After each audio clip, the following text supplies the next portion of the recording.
Hey everyone, welcome back to another video. Today I'm going to share 10 interesting facts about countries across the world. So most of these are statistical information and they may have changed in the meantime. Some data is from 2012, some is more recent, so despite the fact that not much has probably radically changed in the last years, keep this in mind. First off, we have the country with the world's largest prisoner population, the United States of America. An inquiry in 2012 found that the USA have over 2 million people behind bars. That's more than the entire population of Latvia and almost double the population of Cyprus. All of the US's population represents 5% of the world. However, their prisoners represent 25% of the world's prisoner population. As runners-up, we have China with 1.5 million prisoners, Brazil with 690,000, and Russia with 580,000 people in custody. At the bottom of this list, we have San Marino with an astounding 3 people registered as prisoners. But when we look at percentages, specifically the incarceration rate per 100,000 people, despite having the US in first place as well, we have El Salvador and Turkmenistan in second and third places due to their lower population totals. Next, a country which makes most of its national income off the internet, Tuvalu. A country in the Pacific Ocean of Polynesian culture and with only about 10,000 people living in it. They're independent since 1978, but still have the British Queen as head of state. For some time, Tuvalu wasn't able to join the UN, not because of any problem with other countries' recognition of sovereignty or violation of any rights, but simply because they couldn't afford the $100,000 entrance fee. But all their problems were solved in the year 2000. They were attributed the abbreviation of .tv for online domains, and since it's a desirable domain because of television, they negotiated a 12-year lease for it for $50 million.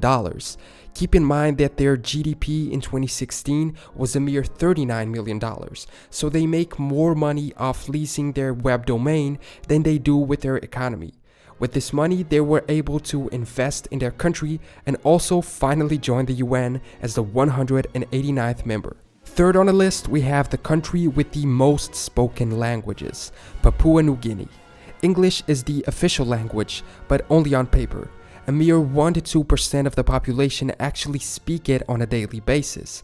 Hundreds of others are used by the native population, 820 to be precise, counting 12% of the world's total number of languages in one country alone. Papua New Guinea is also full of other interesting facts, like the number of languages demonstrate. It's one of the world's most diverse countries, and also one of the least explored on Earth due to its dense rainforest. There are projected to be many undiscovered animal species living inside it. Despite having a poor population, which is mostly focused on agriculture, the country has discovered large deposits of oil and natural gas, which might help change the economic reality of the country. Next, we have an interesting fact about Greenland. They're big fans of football, ever since the Danish settlers brought it over when they colonized the island. But sadly, they aren't allowed to join FIFA.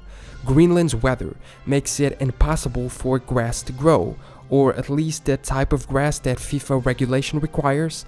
Since they aren't able to have regulation stadiums or fields, they aren't allowed to host official games, which makes it impossible for them to compete in official international competitions. Their fields are made of synthetic grass, but apparently that wasn't enough for FIFA to let them join. So in the eyes of international football, they're kind of seen as part of Denmark.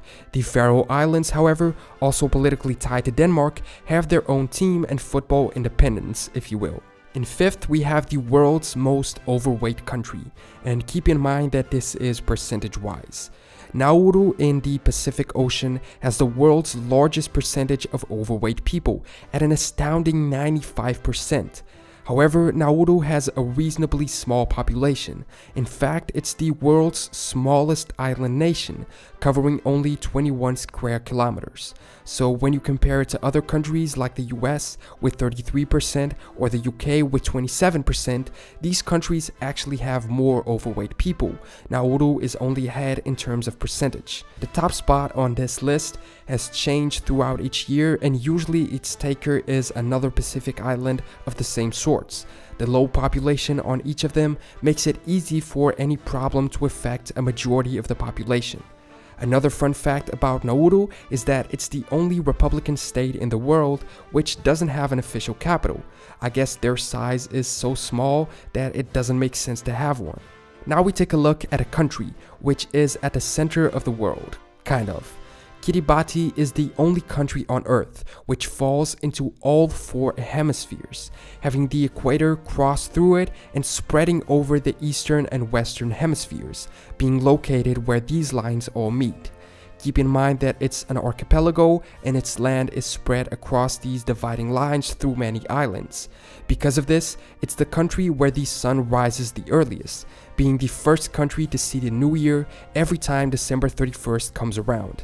It has 33 atolls and reef islands, only 21 of which are inhabited, and 90% of the population lives on the Gilbert Islands. It has around 100,000 people, which seems like a reasonable amount for a set of small islands in the middle of the Pacific Ocean. We travel to North Korea for the next one, the country in the world which is arguably the most closed off to the exterior, does its reputation justice with its usage of a specific and exclusive computer operating system. Forget disputes between iOS or Windows, the few North Koreans with access to a computer use an operating system called Red Star OS. It's based on Linux and was developed by the Korean Computer Center. Before its development, it is said that most computers in the country use the Red Hat Linux OS or Windows XP. Some screenshots make it look actually pretty similar to the early versions of Apple computers. In 2013, leader Kim Jong-un was seen with an iMac on his desk in a photo, so this might be the reason for the look similarity. It uses a modified Firefox browser called Nainada, which translates to My Country. Next, North Sentinel Island. Not actually a country, but worth a mention since it's pretty interesting. They are located on North Sentinel Island, off the coast of Burma and India in the Bay of Bengal. They are a civilization which remain up to this day the most isolated tribe in the world, avoiding contact with any type of people who come from the exterior. In the time of colonialism, the British in control of India tried contacting them, but it didn't go so well, and independent India had a similar experience with the locals. People were so curious to see them that the local government, who technically owns the islands, had to make it illegal for people to visit it, especially because the locals tended to not be very friendly towards visitors. A few years back, 2 fishermen crossed into their waters and were killed, and when a tsunami hit the region, India sent an helicopter to check on the natives, and then they started shooting arrows at the helicopters, so one can assume that they were okay. Moving to Ethiopia. Ethiopia is really interesting as a country, having a lot of cool pieces of history, like it being one of the 2 only countries in Africa not to be colonized by the Europeans. But for this listing, I have another interesting fact. Due to the strong presence of Coptic Orthodox churches in the country, Ethiopia's traditional calendar is 7 years behind the rest of the Western world, being the 2nd largest populated country in Africa with over 90 million people, which on the 31st of December of this year will be celebrating going into 2011. Lucky them. Lastly, we have the world's quickest disappearing country, Latvia.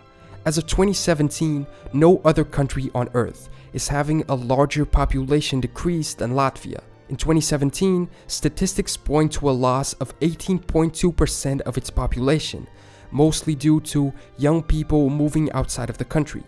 Ever since the country joined the EU, its people have gotten a closer look at the quality of life in other European countries. And since they now have free movement of people, the national population has gone abroad in search for better chances. The same thing has happened with its Baltic neighbors of Estonia and Lithuania. If it was to keep up this rate, Latvia would be pretty much deserted by 2021. And those were 10 plus a few other interesting but ultimately useless facts from countries across the world. If you enjoyed the video, make sure to leave a comment below and subscribe to catch the more serious videos I make on the channel, usually about flags or history in general. Until next time.